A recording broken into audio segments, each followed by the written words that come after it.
వాతావరణంపై రాష్ట్ర ప్రభుత్వాల ఫోకస్. భారీ వర్షాల కారణంగా ట్రాఫిక్, విద్యా సంస్థలు, ప్రజా భద్రతపై రాష్ట్రాలు ప్రత్యేకంగా పర్యవేక్షిస్తున్నాయి.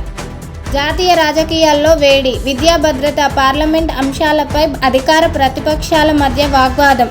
ఎడ్యుకేషన్ సిస్టంపై కీలక మార్పుల సూచన. పరీక్షల నిర్వహణలో లోపాలు, పేపర్ లీకులు వంటి సమస్యలకు శాశ్వత పరిష్కారంపై చర్చ కొనసాగుతుంది. మోడీ టాస్క్ ఫోర్స్పై దేశవ్యాప్తంగా చర్చ.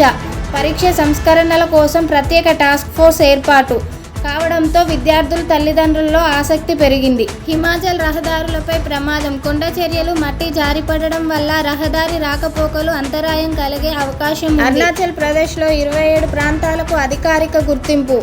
అరుణాచల్ ప్రదేశ్లోని 27 ప్రాంతాల భౌగోళిక అంశాలకు అధికారిక మ్యాప్లో భారత ప్రభుత్వం ప్రణాళికల పేర్లతో గుర్తించింది. దేశవ్యాప్తంగా భారీ వర్షాల హెచ్చరిక. ఢిల్లీ, ఎన్సీఆర్, కేరళ, ఒరిస్సా సహా పలు ప్రాంతాల్లో భారీ నుంచి అతి భారీ వర్షాల అవకాశం ఉంది. స్థానిక పరిస్థితుల ఆధారంగా కొన్ని ప్రాంతాల్లో స్కూళ్లకు సెలవులు ప్రకటించే అవకాశం ఉంది. ఢిల్లీలో వర్షాల అలర్ట్. భారీ వర్షాల కారణంగా నీటి ముప్పు, ట్రాఫిక్ అంతరాయాలపై అధికారులు అప్రమత్తంగా ఉండాలని సూచన.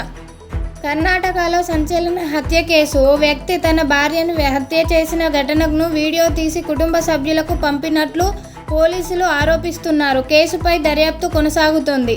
పేపర్ లీక్ కేసుపై వేగం. పేపర్ లీక్ కేసుల విచారణ కోసం ఫస్ట్ ట్రాక్ కోర్టు ప్రక్రియపై దృష్టి పెట్టారు.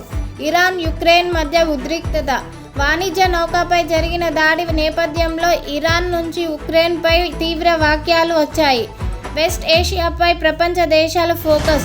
మధ్యప్రాచ్య ప్రాంతాల్లో ఉద్రిక్త పరిస్థితుల నేపథ్యంలో అంతర్జాతీయ విమాన మార్గాల భద్రతపై అప్రమత్తత కొనసాగుతుంది. పార్లమెంట్లో మరోసారి రాజకీయ దుమారం.